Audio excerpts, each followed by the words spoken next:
কেউ হয়তো 2 গুলিতে মারা গিয়েছে, কেউ 1 গুলিতে মারা গিয়েছে, কিন্তু মারা গিয়েছে কিন্তু অনেকেই। আমরা ন্যাশনাল ইউনিটি ডাকি, আমরা কথা বলি, কিন্তু আপনারা দয়া করে আমাদেরকে অ্যাটাকিং এ যাবেন না। আর আপনারা তো ম্যানুভার করতে পারেন, প্রবলেম কি? আপনারা সারা জীবন ভারতের বিরুদ্ধে রাজনীতি করে ভারতের সাথে গোপনে মিটিং করছেন, ওটাও তো ম্যানুভার। আমি যেটা বলবো যে আমরা সবাই মিলে আমরা বসি, আমরা আলাপ করি, কিন্তু আমাদের কোন সদস্যর বক্তব্যে যাতে জুলাইকে আন্ডারমাইন না করা হয়। কারণ মনে রাখতে হবে, যেদিন আবু সাইদ শহীদ হয়েছিল সেদিন চিটাগংয়ে ওয়াসিম আকরামও কিন্তু শহীদ হয়েছে। কন্ট্রিবিউশন কিন্তু কারো কম না, আমাদের সবারই। কেউ হয়তো 2 গুলিতে মারা গিয়েছে, কেউ 1 গুলিতে মারা গিয়েছে, কিন্তু মারা গিয়েছে কিন্তু অনেকেই। আমি তাই বলছি বারবার, আমরা ন্যাশনাল ইউনিটি ডাকি, আমরা কথা বলি, কিন্তু আপনারা দয়া করে আমাদেরকে অ্যাটাকিং এ যাবেন না। আমাদের জেস্টার প্রথম থেকে দেখেন, মাননীয় প্রধানমন্ত্রী নির্বাচনের পর থেকে জেস্টার দেখেন।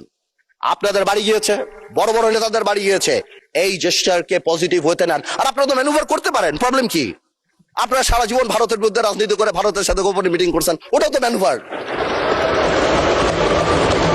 আপনারা তো ম্যানুভার, এমন তো না আপনারা। No, this is a good quality brother, don't be upset. আপনারা তো মিটিং করছেন, this is a good quality. আর আপনারা সারা জীবন ইসলামের নামে রাজনীতি করে লাস্টে এসে বলছেন আমরা শরিয়া আইন চাই না। আপনারা তো ভোটের জন্য ইউ হ্যাভ ডান ইট। আজকে প্রবলেম কি? আমার কথা বলে একটু ম্যানুভার করেন, সংবিধানটাকে আমরা রেসপেক্ট করি, জুলাই সনদকে আমরা রেসপেক্ট করি। ইনশাল্লাহ, since we have good spirit, we have good intention, আমরা পজিটিভ ভালো কিছু নিয়ে আসব। এবং আমি আপনাকে বলে দিচ্ছি, যদি জুলাই সনদের বিরুদ্ধে আমরা স্ট্যান্ড করি, এরা স্ট্যান্ড, আমাদের ঐক্য স্ট্যান্ড করে, আমি আন্দালিব রহমান পার্থ তার বিরুদ্ধে দাঁড়িয়ে কথা বলবো ইনশাআল্লাহ।